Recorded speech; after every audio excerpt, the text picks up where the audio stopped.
Salut les amis, j'espère que vous allez très bien.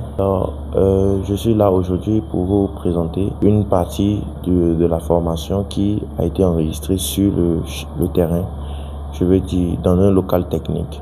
Donc nous allons passer les 20 prochaines minutes dans un local technique où j'ai essayé d'expliquer chaque élément qui se trouve dans un local technique, surtout au niveau du filtre et des multivans.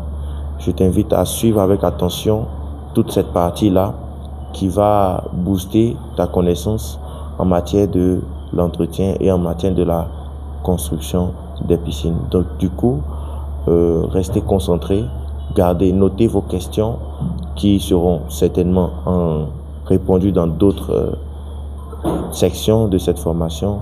Veillez à ce que vous soyez sincèrement impliqués dans la formation. Apportez votre soutien en likant la vidéo, en partageant et en laissant un commentaire. Salut. Tu veux tirer à droite, tu veux tirer à gauche. Les deux forces que tu exerces dans les deux sens ne te permettent pas de bien tirer ce que tu tires. Mais si tu tenais avec tes deux mains, tu vois un peu. Ouais. Du coup, le skimmer est très efficace lorsque la bande de fond n'est pas utilisée ou bien la prise balai n'est pas utilisée. Si c'était la prise balai, les deux skimmers et bandes de fond sont fermés afin que le moteur puisse bien tirer par la prise balai. Donc ça, c'est psychologique. Lorsque vous voulez faire le travail, vous regardez où est-ce que vous êtes. Est-ce que de là-bas l'eau vient? Qu'est-ce qui empêche? Qu'est-ce qui peut empêcher que le travail soit efficace? Donc, par le skimmer, le voilà, et on ferme la bande de fond. Mais quand on finit, on rouvre. Attention, passe par celui-là. Voilà. Vous oubliez la position de ce disjoncteur-là, ce DPN. Le DPN là, lorsqu'il est en cette position-là, en bas, le coffret est sur manuel. Mode manuel, c'est que c'est vous-même qui venez allumer le moteur ici ou bien l'éteindre. Mais lorsque il est au milieu comme ça, il est sur 0, c'est-à-dire neutre. Il n'y a pas de courant qui passe, il n'y a rien. Quel que soit ce que vous faites, rien ne se passe. Voilà. Maintenant, lorsqu'il est en haut, l'automatique est enclenché. Donc, c'est l'automatique qui va fonctionner. Mais nous avons décidé de suspendre l'automatique. Donc, il doit toujours être en bas. Et vous descendez, allumez, vous éteignez. Allumez, vous éteignez. Voilà. Je conseille que si vous allumez le matin, vous éteignez à 13h. Et que vous allumez le soir, 18h. Le soir à 18h, vous éteignez à 22h ou bien à 21h maximum. Ne laissez pas plus de 10 heures par jour parce que le moteur, c'est un appareil, même si ce n'est pas un homme, c'est un appareil qui aussi peut se fatiguer. Le courant, ça consomme le courant, le moteur aussi travaille. Le moteur exerce une force pour aspirer. Donc pendant plus de 10 heures, ce n'est pas trop bien. Il faut le laisser se reposer aussi. Donc 4 heures ou bien 4 heures à 8 heures du temps par jour. 4 heures à 8 heures par jour. Ou soit si vous allumez le matin, vous éteignez à 14 heures, ça fait à demain. Le moteur n'a pas besoin d'être en marche tout le temps. Vous voyez un peu. Vous pouvez même le laisser éteindre 24 heures, ça ne fait rien du tout. 24 heures éteindre, ça ne fait rien du tout. Voilà. Donc, vous n'avez pas besoin de descendre ici tout le temps, matin, soir, non. Vous allumez le matin, vous éteignez à 14 heures, c'est fini, ça fait à demain. Ça, c'est la bonne méthode.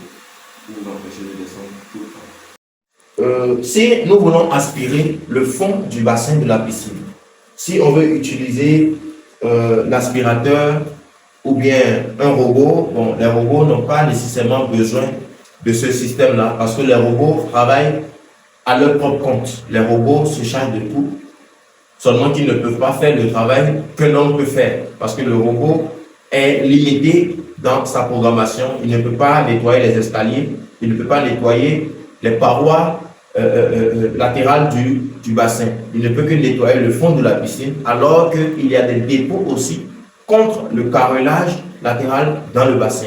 Alors c'est la raison pour laquelle ce travail est conseillé aux êtres humains qui peuvent voir et faire promptement le travail exempté. Du coup, pour faire le lavage, l'aspiration du fond du bassin, il y a deux sortes d'aspiration. Il y a l'aspiration par filtration et il y a l'aspiration par vidange. L'aspiration par filtration consiste à envoyer les saletés aspirées dans le fond du bassin au filtre et en ressortir de l'eau propre. C'est-à-dire, le moteur fonctionne en filtration. Tout comme si vous étiez en train de filtrer l'eau. Donc, les vannes de refoulement sont ouvertes, les vannes de skimmer, de bande de fond sont ouvertes. Si vous travaillez avec la prise balai, vous ouvrez la prise balai et vous fermez les autres vannes afin d'avoir une bonne pression au niveau de votre aspirateur. Et vous envoyez l'eau ici dans le bac à sable, puis l'eau est refoulée vers la piscine. C'est-à-dire, le travail est fait immédiatement. Maintenant, la deuxième méthode pour aspirer le fond de la piscine consiste à quoi? Consiste à aspirer l'eau de la piscine. L'eau, une fois arrivée ici, est directement refoulée dans les égouts. L'eau ne retourne pas à la piscine, mais elle est directement refoulée dans les égouts. Cette méthode-là, nous l'utilisons souvent, le plus souvent, lorsque la piscine, le fond du bassin est beaucoup sale. Lorsque nous considérons que le filtre ne pourra pas contenir toute la saleté. Si vous envoyez de la saleté en grande quantité dans le filtre et qu'il est débordé de saleté, il va laisser passer ces saletés-là par les bouches de refoulement. Puisque la première méthode consistait à faire retourner l'eau propre dans la piscine. Pendant votre aspiration, l'eau sale va retourner dans la piscine, ce que nous ne voulons pas. Alors, en fonction de l'état du bassin, vous choisissez quel mode utiliser. Donc, le mode le plus conseillé, c'est le mode par filtration. Pourquoi? Parce qu'il empêche d'avoir beaucoup de pertes d'eau et puis il est pratique, surtout dans le cas où le filtre est gros comme celui-ci. Voilà. Ce genre de filtre 900 a une grande capacité de retention de saleté, ce qui permet de faire le travail pour les piscines de 20 mètres, de 15 mètres, très facilement. Mais si le filtre n'est pas d'un grand diamètre, il risque d'être étouffé par les saletés et de laisser encore passer les saletés. J'espère que c'est un peu plus clair. Lorsque filtration, la vanne est sur filtration. La vanne est sur filtration et la voie par arrivée, si c'est la prise balai ou bien par le skimmer que vous aspirez, l'un ou l'autre sera ouverte afin d'apporter l'eau dans le filtre. Ça, vous avez compris. Maintenant, les refoulements doivent être ouverts et notre bande de fond, notre vanne de vidange, doit toujours être fermée. Et je vous rappelle encore que pour la manipulation de cette multivanne, il faut toujours avoir le moteur éteint avant de le manipuler. Et après maintenant le lavage de l'aspiration, il faut venir nettoyer le filtre. Pourquoi? Parce que aspiration par filtration consiste à prendre de l'eau de la piscine, à retenir les saletés dans ce bac. Du coup, il faut toujours venir, après cette aspiration, toujours venir le nettoyer. Même après l'aspiration par vidange, il est conseillé de venir le nettoyer au risque que, si des saletés sont entrées dans ce filtre, ne retournent pas dans la piscine lorsque nous allons nous relancer sur la filtration. Donc, malgré que vous êtes soit en filtration ou en vidange, quand vous finissez l'aspiration, vous descendez dans le local et puis vous allumez le moteur et en étant sur lavage. Et vous lavez votre filtre pendant minimum 2 minutes. Vous éteignez le moteur, vous revenez sur rinçage et vous le faites aussi pendant 1 minute 30 ou bien 2 minutes. N'oublions pas que vous devez laisser ouverte cette vanne-là et à la fin, la refermer. Donc, voilà ce que ça implique. Dehors, nous avons déjà vu comment introduire le tuyau flottant dans l'eau, comment le brancher, soit dans les skimmers ou bien dans la prise balai. Et aussi, pour faire le lavage du filtre, voici la multivanne. du filtre. Les deux viennent ensemble, la multivanne du filtre. C'est comme le volant qui permet de donner les directions. Voilà. Actuellement, nous sommes sur la filtration. Donc, si ça est sur la filtration, le moteur aspire de l'eau par la pompe prend de l'eau, l'envoie dans le filtre à sable pour filtration, pour nettoyer cette eau, retenir les saletés et refouler par les bouches de refoulement. Donc, pour faire le lavage du filtre, parce que le filtre, par la filtration, le filtre retient des saletés. Donc, pour faire le lavage de ce filtre-là, il faut tourner jusqu'ici. Lavage. Ici, ça permet de laver le filtre. Vous tournez. Pour la majorité des multivannes, le lavage est opposé aux filtrations. Donc, tu tournes toujours parce qu'il y a des multivannes qui sont exclusivement en anglais. Il y a des multivannes qui n'ont pas lavage. On écrit juste backwash. Quand tu ne sais pas ce que ça veut dire, tu connais déjà la position du lavage. Tu tournes du filtre de côté opposé. Tu le mets dessus. Ensuite, le lavage consiste à prendre de l'eau de la piscine pour nettoyer le filtre et puis éjecter les saletés. Nous savons que l'éjection des saletés se passe par ce canal-là. Donc, ce tuyau-là est le tuyau de vidange.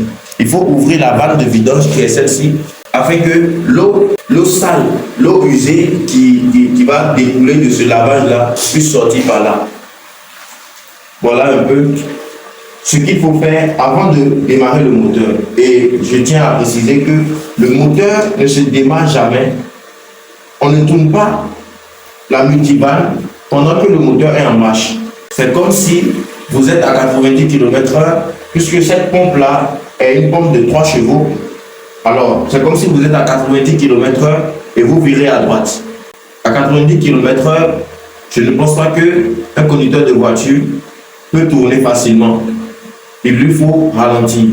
Donc, le ralentissement ici consiste à éteindre carrément le moteur afin de tourner notre volant. Donc, nous pouvons passer au démarrage du moteur.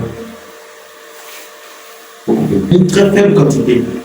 Vous voyez un peu? Donc, puisque ce sera en une très faible quantité, on le néglige. Même si c'est ouvert, ça ne pourra pas remonter jusqu'à la piscine. D'ailleurs, nous sommes dans un local souterrain. Donc, si réellement le filtre est en bon état, on le considère ainsi, l'eau de la piscine coule dans ce sens-là. Actuellement, puisque j'ai ouvert, n'oubliez jamais de laisser ceci ouvert. La vanne de vidange, si elle est ouverte, elle peut vider l'eau. Actuellement, je sais que l'eau est en train de circuler. Vous ne pouvez pas le voir, mais on peut le remarquer. Déjà, ce vide-là permet de savoir s'il y a du mouvement et quelle est la couleur de l'eau qui est en train de sortir. Actuellement, il y a de l'eau qui est en train de circuler. Vous voyez un peu? Je laisse stopper afin que nous ne vidions pas la piscine. Donc, si jamais vous faites votre lavage de filtre et que vous remettez la piscine sur filtration et que lui, il est toujours ouvert, il est aussi possible, comme je le disais tout à l'heure, qu'il y a des particules d'eau qui peuvent couler. De la même manière, quand on sera sur filtration, l'eau peut continuer à couler et la piscine va se vider pendant la filtration. Donc, pendant que vous faites votre travail, maintenez la vanne de vidange fermée. Du moment où vous n'êtes pas en train de faire un lavage, vous n'êtes pas en train de vider la piscine, vous n'êtes pas en train de faire un rinçage. Pareil pour le rinçage. Nous allons faire le lavage pendant 2 minutes à cause de notre filtre qui est un filtre 900. Puisque ce filtre est assez grand, il a besoin d'un maximum de temps, minimum 2 minutes, pour un bon lavage, pour un bon nettoyage. Il a besoin de minimum 2 minutes. Après ça, nous tournons encore notre multivanne et nous la déposons sur rinçage.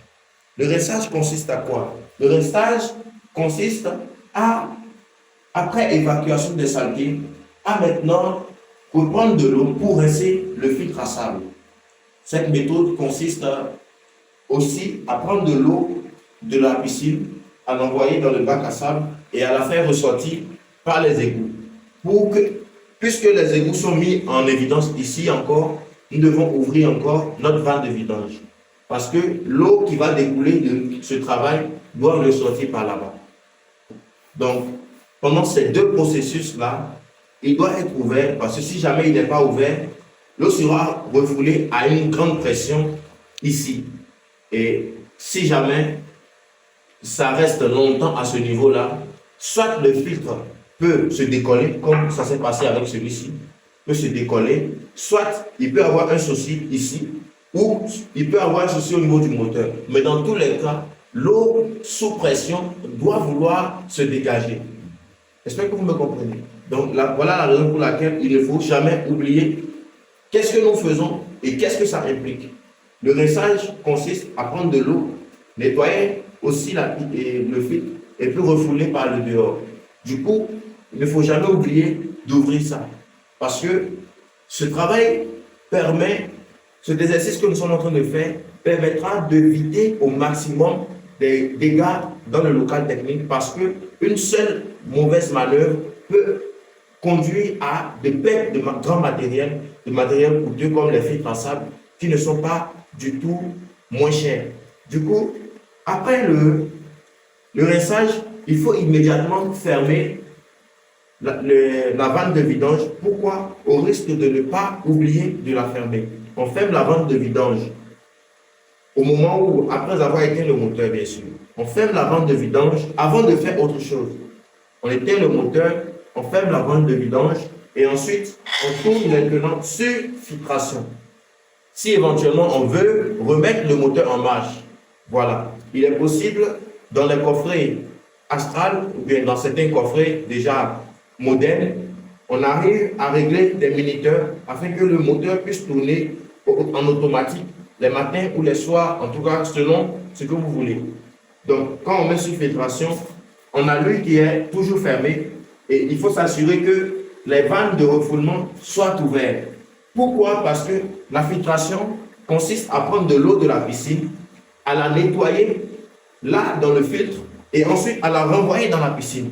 Donc les voies par lesquelles l'eau doit venir doivent être ouvertes.